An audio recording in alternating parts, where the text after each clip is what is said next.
Hey all, welcome to Right? the live stream. We are now live and we are going to be talking about the recent announcement that was made by Boris Johnson, Prime Minister of UK, about the lockdown. So, it has been announced that as of Thursday, uh, he is going to announce. He said the country will go into lockdown. That is 5th of November for 4 weeks.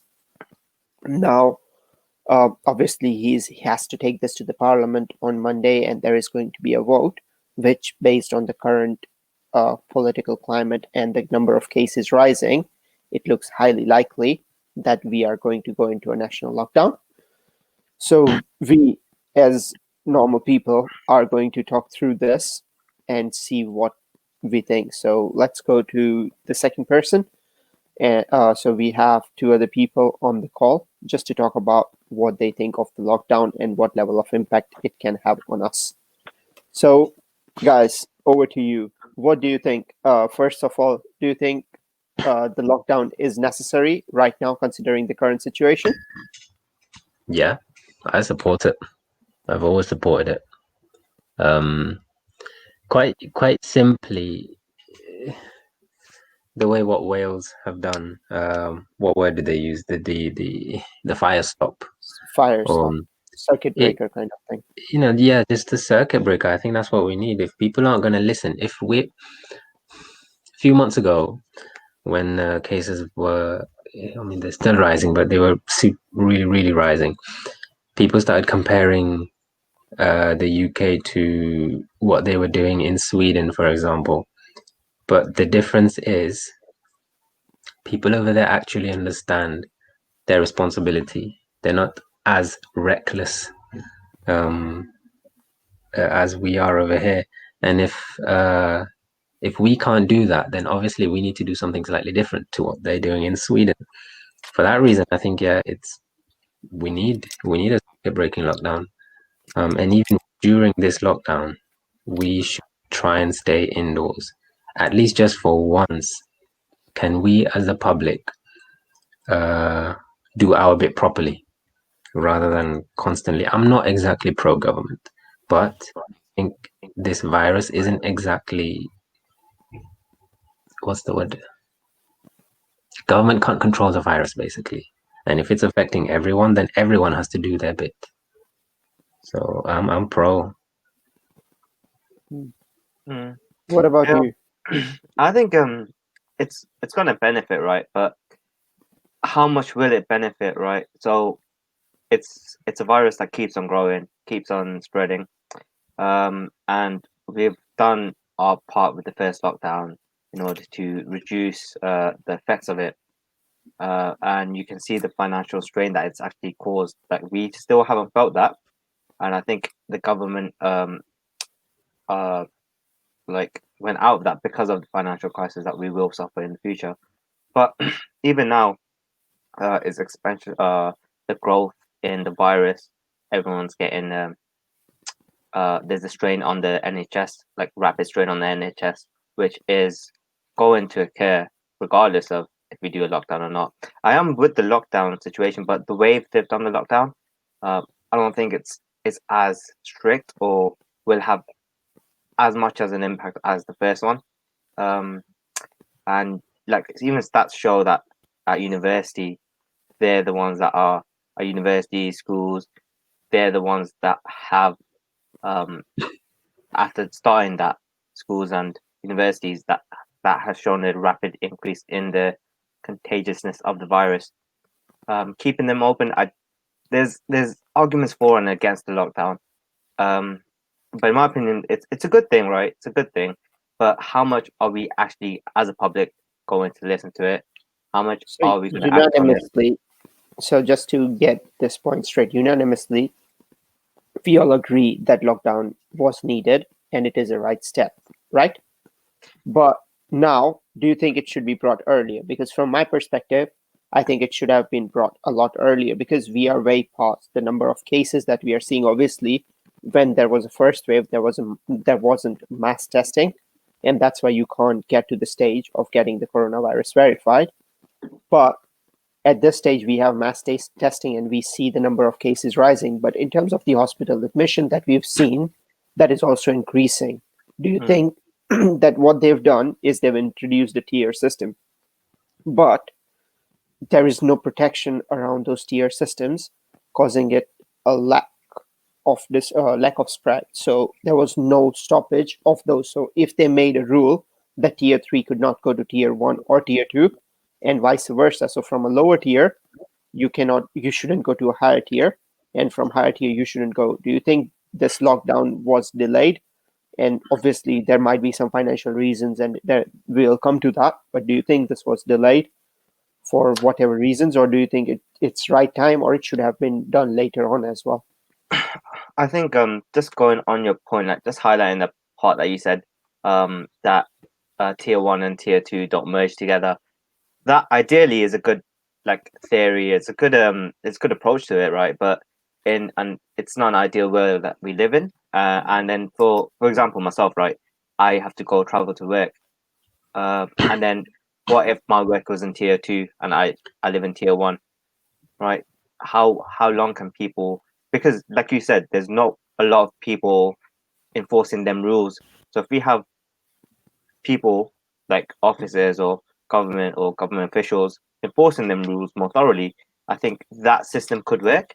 And I think that's a good approach to it, because if we are focusing on parts of the country that have high coronavirus rates, right, have high cases of coronavirus, then I think we could establish isolation of that particular area, and we can focus more on the resources towards tackling that, and then that could potentially reduce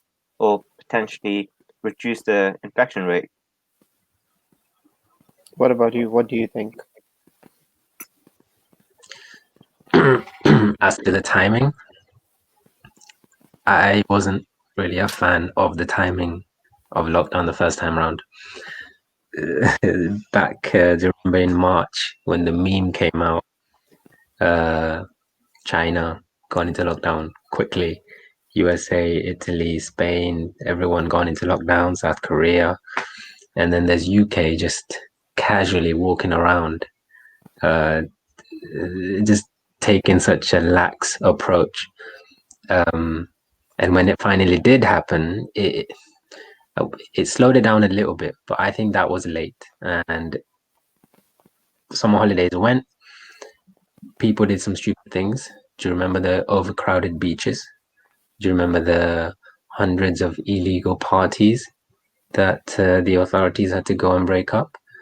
Do you remember the just casual on the high street walking without even attempting to stay away from other people, let alone wearing masks and all sorts of things? So I think, should it have come sooner? Yeah, I think so. And I feel like UK always has this reactive approach. So other countries do it first, or even before, like I said, the other countries there, and then we went into lockdown. This time round, we have Scotland taking a slightly stricter approach, Wales circuit breaking lockdown, and now we're trying to implement it in England. So yeah, the timing has always been an issue, but in a sense, it's better late than never. And I think, as the general public, we should take a little bit of responsibility too.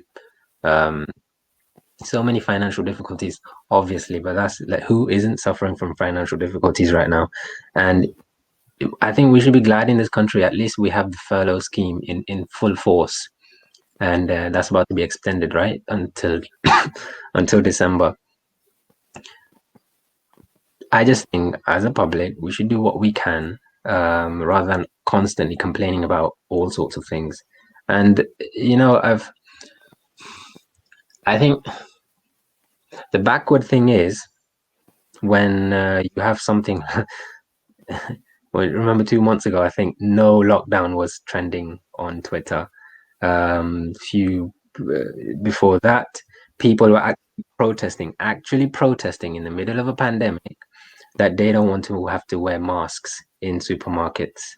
And I can't seem to understand why. I think It really their doesn't make point sense. of view. I tweeted something in I think something like July or something, when people are doing just nonsensical things. Um, it, the kind of mentality turning into this. First, they say, "Oh, the government isn't doing enough," and then the government says, "Right, as a country, let's work together. We're going to impose a lockdown. We'll provide financial help, etc., etc. But everyone has to do their bit." And then lockdown happens, and then the public says, "Oh, we're not going to listen. We're going to carry on with our parties. We're frustrated and fed up, understandably so, but we have to understand it's a pandemic. We're going to carry on. We're going to go to the beaches and all of these things." And then the cases rise, and then the public says, "Oh, look, the government didn't do anything."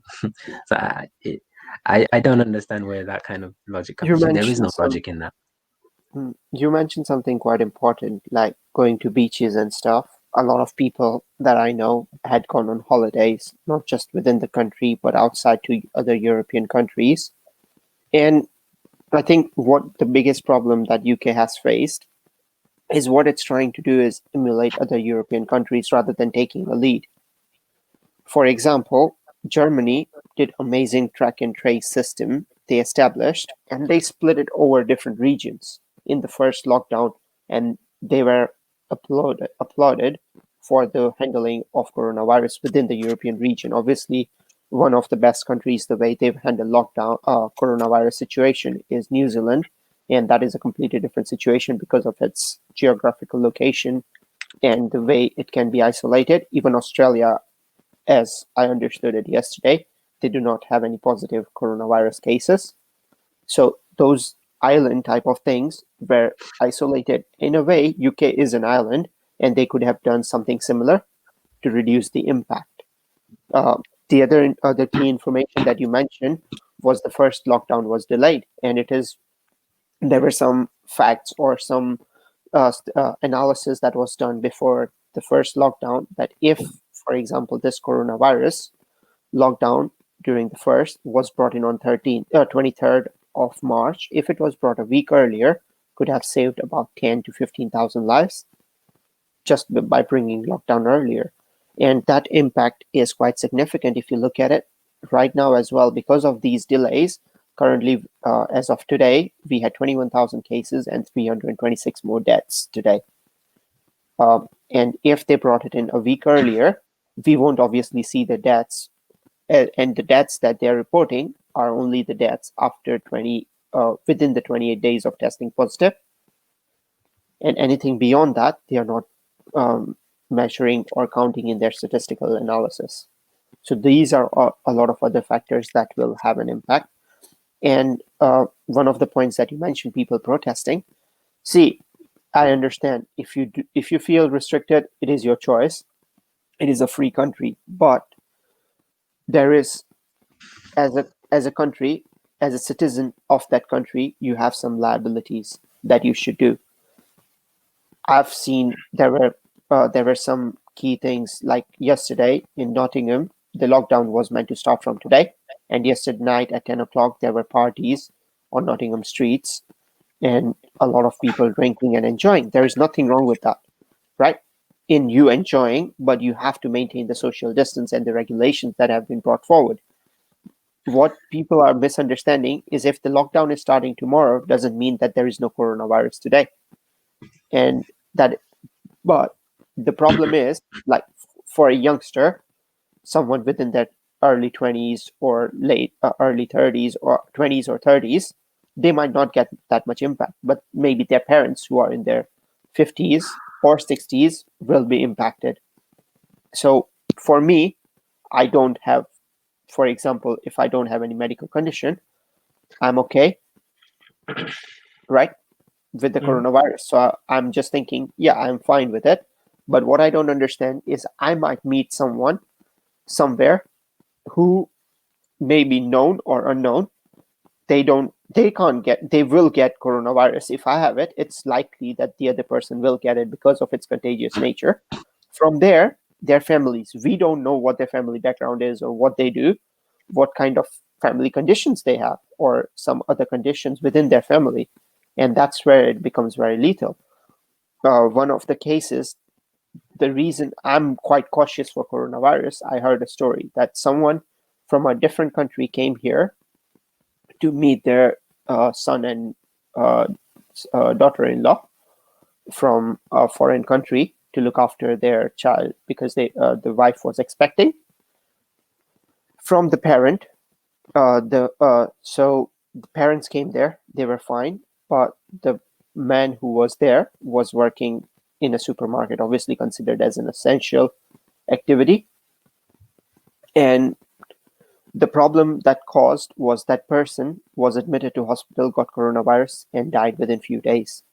But because he got it from work and transmitted it, his father passed away, and his wife was taken seriously ill and had a miscarriage. Maybe not because of coronavirus, but maybe due to some other complications. But these are the kind of impact. The first person who would have got it might have recovered, even him getting from someone else, but it is the knock-on impact that it has. And that is why 40,000 people have died. That's 50, now it was in the first case, now it's at 46,000, soon to be approaching 50,000. But looking at all of these facts and figures, that's UK's population is 65 million, and considering that's 0.1% of the population, but it is still significant because for us, it's just a number. But when it happens to someone within your family, it becomes quite significant, and that's when people realize that it has a significant amount of impact. Do you guys want to share anything else on this, or do you want to move on the financial impact? I just stress a point you made. Yes, it is a free country. Yeah, we have liberal values. That does not warrant. It doesn't warrant us to be parading like fools. To put it in, I try and use my words wisely, but sometimes you have to say it like it is. And that thing about Nottingham, by the way, so it's about to go into lockdown. Why have fancy dress and then go into the city center? Just why? Just for the sake of it? Just for humor, for entertainment, for I mean, like, where is this rebellious inside coming from? And then we complain that youngsters are looked upon as just generally rebellious and not abiding by the social norms. Well, it's not really surprising when we do something like that. Like, why? I just want to know why. What's the point of we know we're about to go into lockdown. We know that the cases are high in this area, and then you still want to do something. I mean, it seems really small now, but that's far besides the point. The point is why. What is so significant about going to do, dressing up fancily and going into the town center with your friends? But anyway, those are just some of the things. In London, 2 or 3 weeks ago, there was a massive thing in London at night. So when there was potential talk about another further extension to the lockdown, again, same thing. Protesting, no more lockdowns, no mandating masks in shops, all of that stuff. I just want to why. I was listening to one of these guys talk on YouTube, and I think he's a scientist as well. And I know was he a scientist or economist? I can't remember. But the point is, the vast majority of scientists say, stay home, stay indoors, try and protect the elderly by staying as far away as you can, unless it's absolutely necessary. But the point is, why can we not make this short-term sacrifice for now for the long-term good? Why is that so difficult for us? Yeah. And just a simple logic, right? If every person, and I mean literally every person, stays at home for 14 days. Let's extend it to 20 days, just in case there is more transmission or on surfaces or something. For 20 days, if no one leaves the house, right, and everyone stays alone for 20 days, that means coronavirus is gone, theoretically. Well, one thing, very, very, I don't know if many people know about this, but where did the virus originate? Case zero, patient zero, in Wuhan, right? Now, the funny thing, the alarming thing, the crazy thing, whatever you want to call it, is that I think about 4 weeks ago, 5 weeks ago, they had a massive party in Wuhan, completely legal.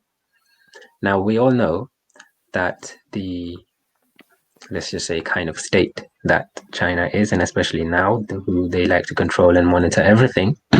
No party of, by the way, there were like 1,000 people, 1,000 plus people at The this pool party. Is that the pool Yeah, party? that one. And nothing on Yeah. that scale can happen if the government does not approve over there. Now, the fact that the government allowed this to go on means that there is absolutely no case over there. Now, isn't that crazy that the epicenter where the virus started, where it spread from, in the same place now, they're having an open party with so many people. Now, doesn't that Yeah. make us think how they were able to do that, basically? Yeah, but as you saw from the start of, see, China is a communist country, as we all know, right? But one of the key things that they did, Chinese national holidays. So they had Chinese New Year, right? And they have global celebrations. Even within their countries, they have parades and parties within each and every city that they come into, right? But the problem at that time was they decided, let's not do this. And they just told everyone to isolate a week before they travel. That means the virus was put it out, was kind of restricted. Everyone staying home. So half of January, February, March, April. That's 3.5 months of lockdown with literally nothing open. Even shops. So even essential supermarkets were closed. And if people wanted to get food, they order it, and there were some volunteers who took the food, left it on people's doorstep.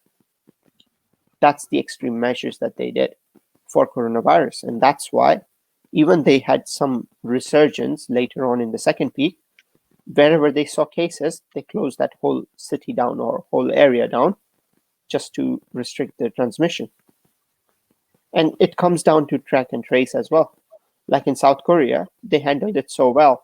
But that single person then, in the second time when the peak came about, a single case of coronavirus went to so many different nightclubs and spread it to over hundreds of people. So it's just that one small mistake that a person makes without knowing will have significant impact on people's lives.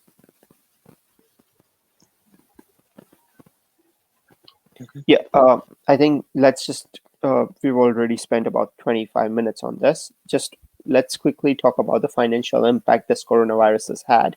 And obviously, with the furlough scheme and the government providing quite a lot of financial support, what do you think? Is that financial support enough? What level of impact it has? And then at last, we'll talk about the schools being open, universities being open, and what is still open, what has been closed, and what impact it can have. Yeah, so first let's talk about the financial impact with all of this.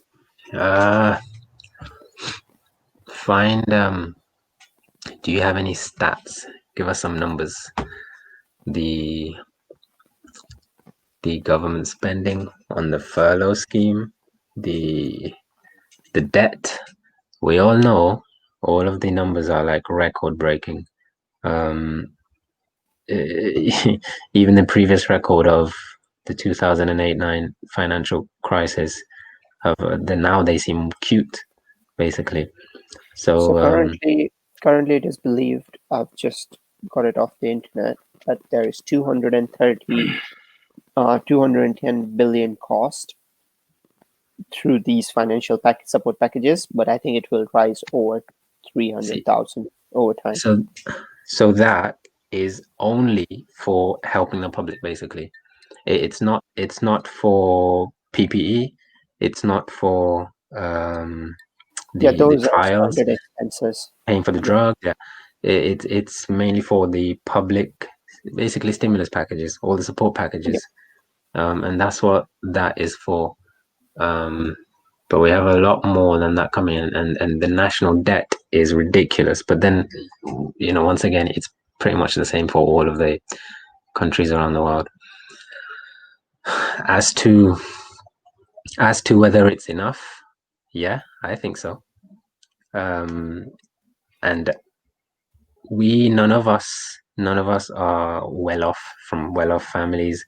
We are all working class, and so I think a lot of the time when someone, especially when someone famous, says something like, yeah, the financial support that is being given to the public is enough. When someone says that, they always get some kind of backlash from the public, saying that, oh, you don't really know what it's like and everything.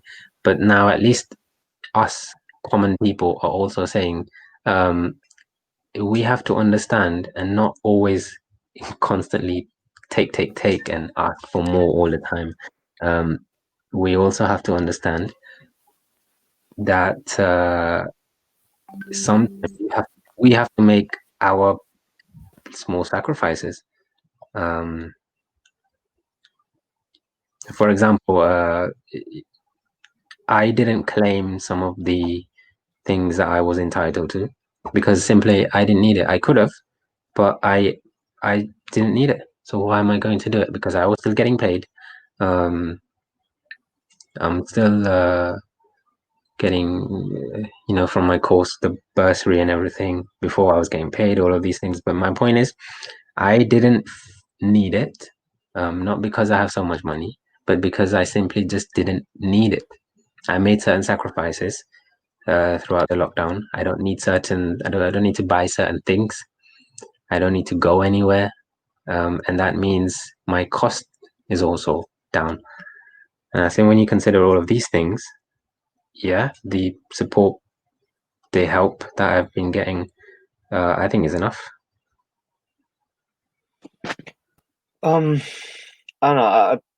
I like to speak on that point when he said it was enough. I'd like to go against that. Like, I guess they are helping, and it's quite the furlough scheme is quite helpful to a lot of people, right? It does pay for everyone's salary, but focusing on the businesses, actually, focus on the businesses where the business employ people like us. Businesses are actually getting quite hard. Like, even the restaurant industry, it's a huge industry for the UK. For economical growth, a lot of money comes through that, but they are suffering quite a bit. And I don't think the furlough scheme does help support business such as that, or even smaller businesses, right? Because I had one story I read where this individual he couldn't get any help from any government.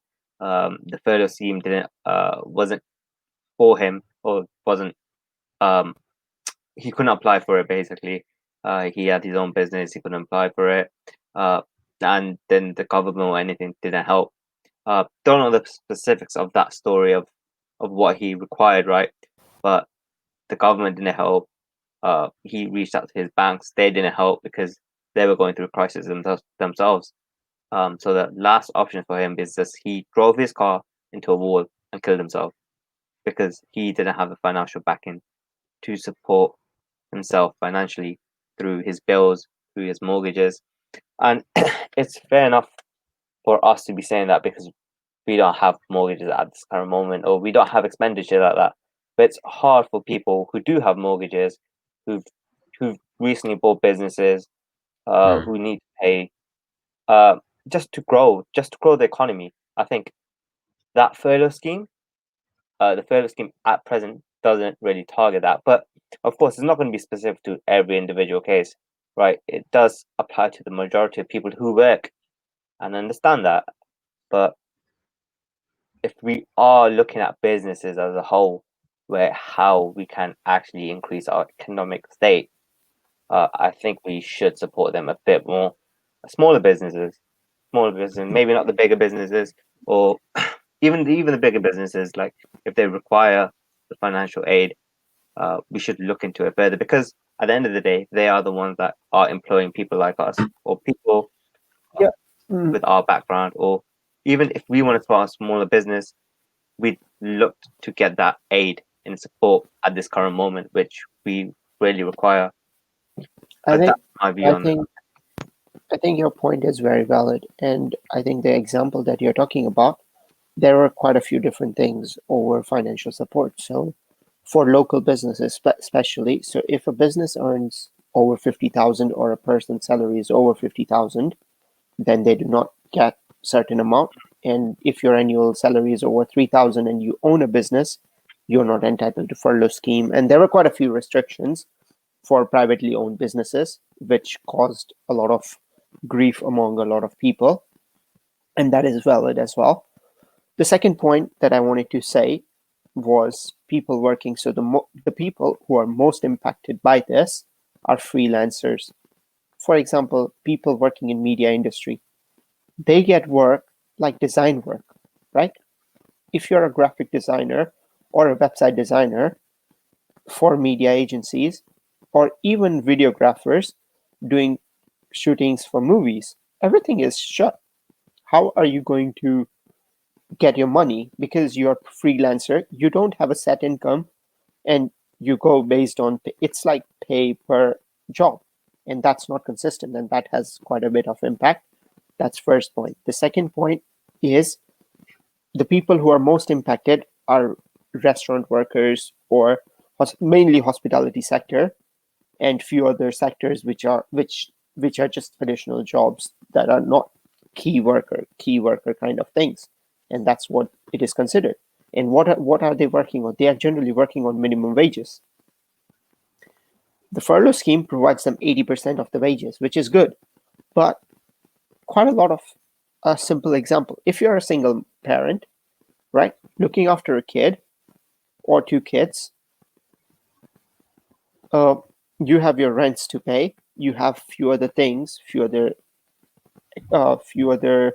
daily activities that you need to fund for or pay, and things, your cars, other things that adds up to all of these costs, your food, drinks, all of that. You're not left with anything. In a way, even before coronavirus hit, with their full salaries, they were struggling. Some people struggle to pay their rents, right? Mhm. What are you going to do in this case? Because government's only paying you 80% of your salary, especially on a minimum wage. What it should have been is a compartmentalized. So if you're on minimum wages, you get this much. If your daily rate is within, so for example, minimum wage, let's say, is £8, I think, if I'm not mistaken, £8 something. So if your monthly, so does that make sense? So you compartmentalize the payment. So if you are below certain amount, you get full 100%.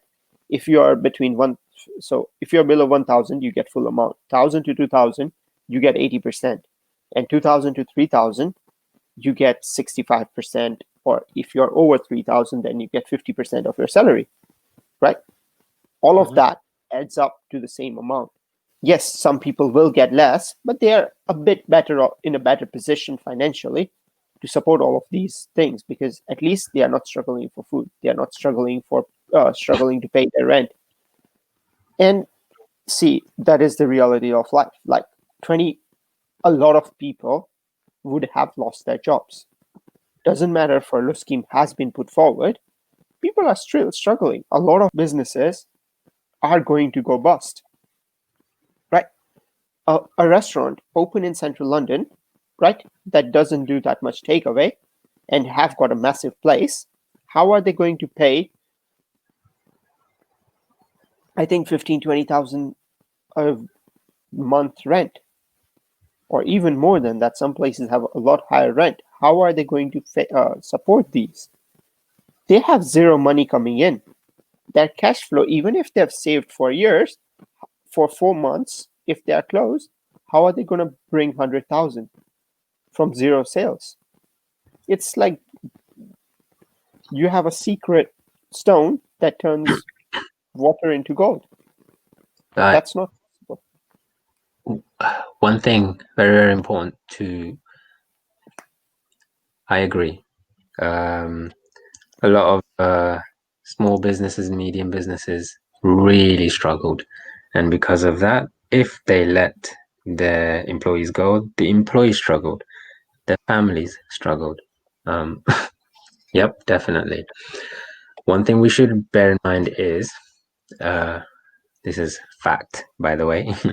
People, the level to which people have taken advantage of the support packages is ridiculous. One example is, the garment factories that deal with clothing and all of these things in the Midlands, especially. People on the low income, when they were in the lockdown, they claimed the furlough money, and they also went to work. Right. Low wages, cash in hand. So they got income from both ends, and that's bad enough as it is, the people. But then their employers also did the same thing. So they claimed the money from the government to pay their employees, but then they also had their workers work in these non-official hours off the record. That's bad, right? I mean, that's taking liberty. And so I think when it comes to regulating, it's always wherever you look, it's always been difficult to regulate for the authorities, which is why I keep coming back to this point of individual citizen sense of responsibility. Yeah. Kunal, do you have any point, or should we move to the final topic? Also, we were talking amongst our friends about this, like we all do. But there was a very good point that one of them made, was that, do you reckon more people will die from the virus, or more people will die from the financial crisis that will be combined from the coronavirus pandemic and Brexit for the UK? Because I don't see a lot of businesses reopening again. I don't see a lot of small businesses, small chains opening again.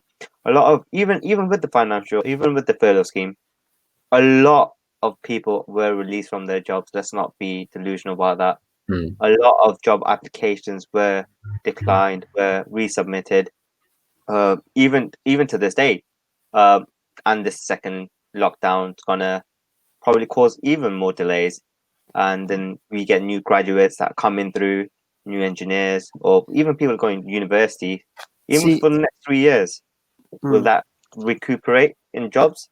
Will they see, have, even with academic qualifications, will they have that opportunity to be at a platform where they can develop their skills?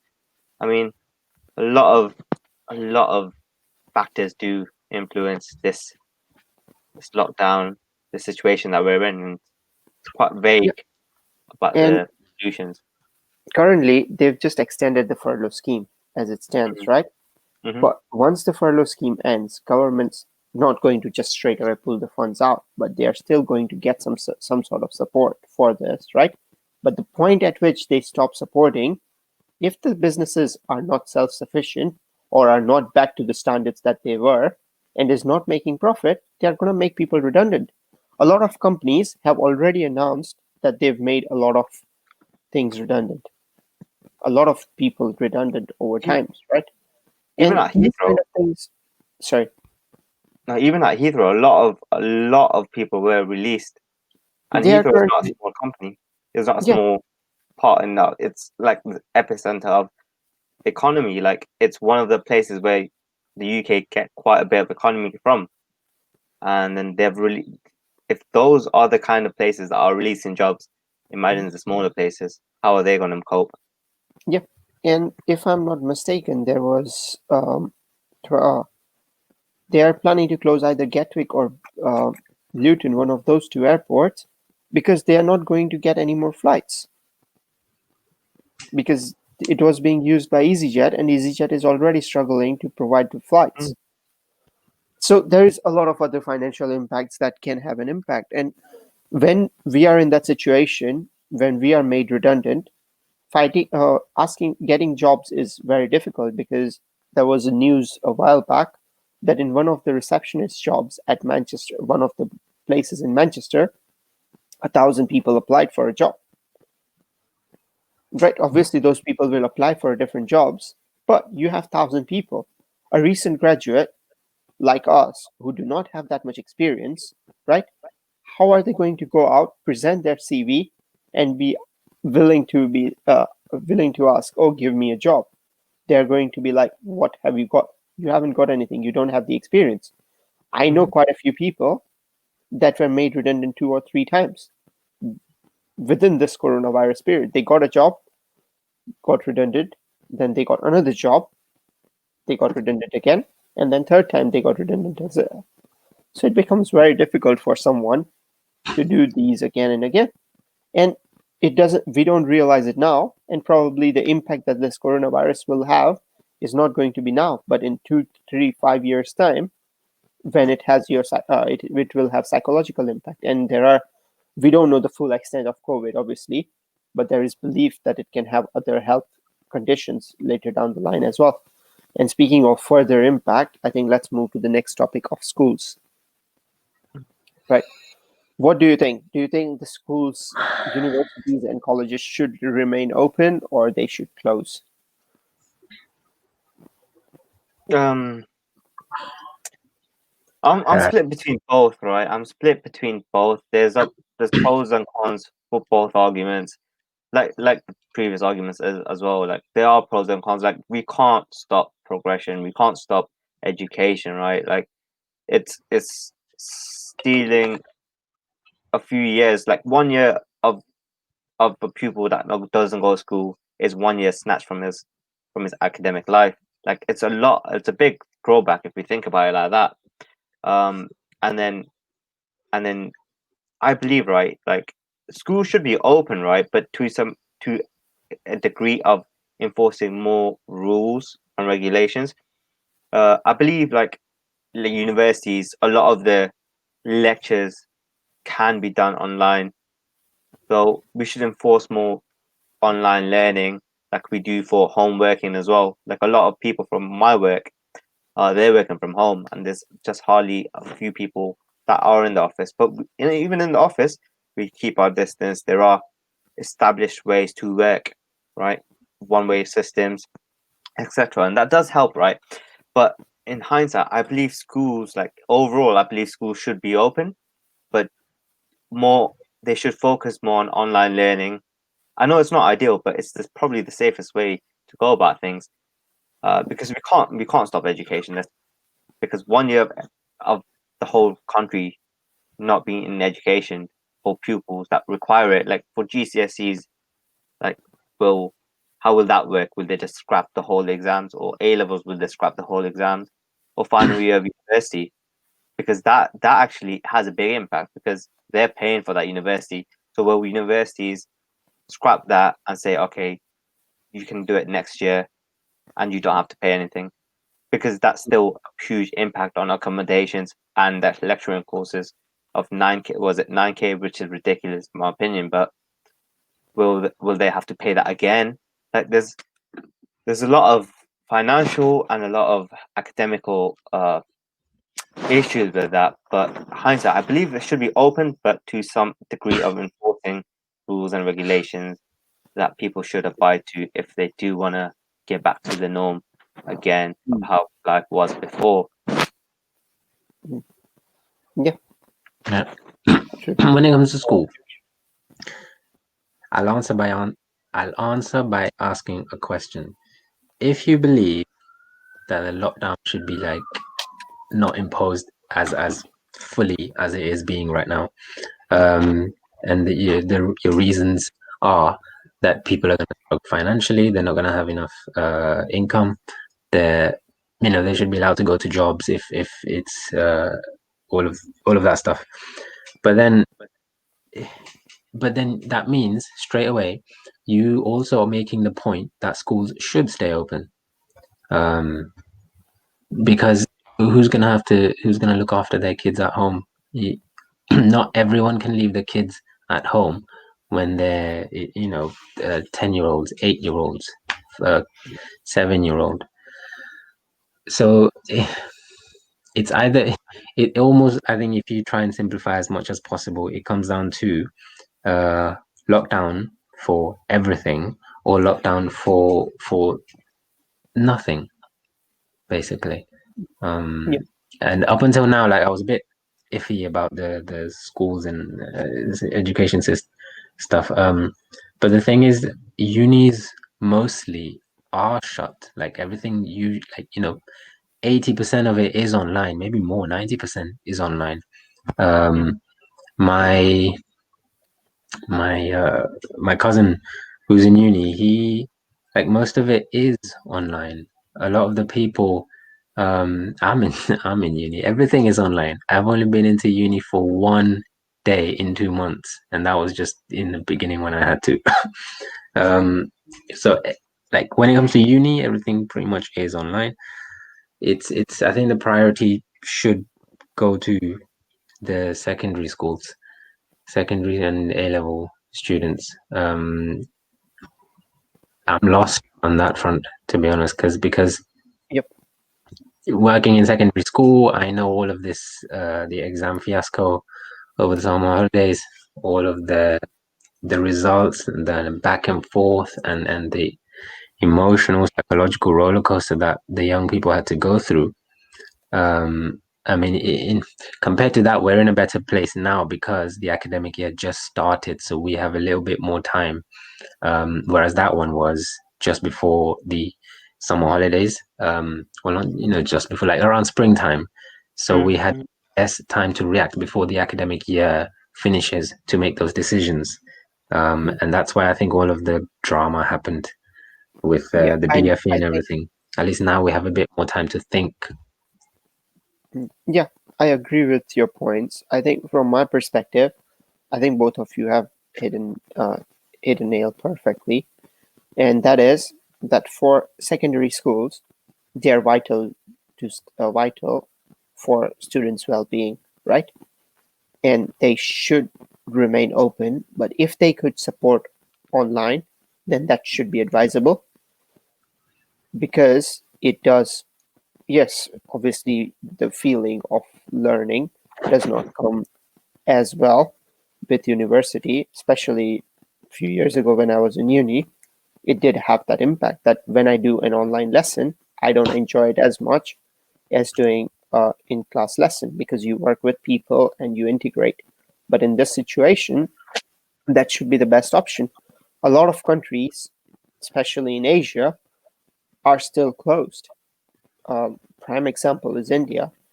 They've they've had lockdown since early February or late February or early March. February or March, they've had lockdown since, but they've not opened their schools.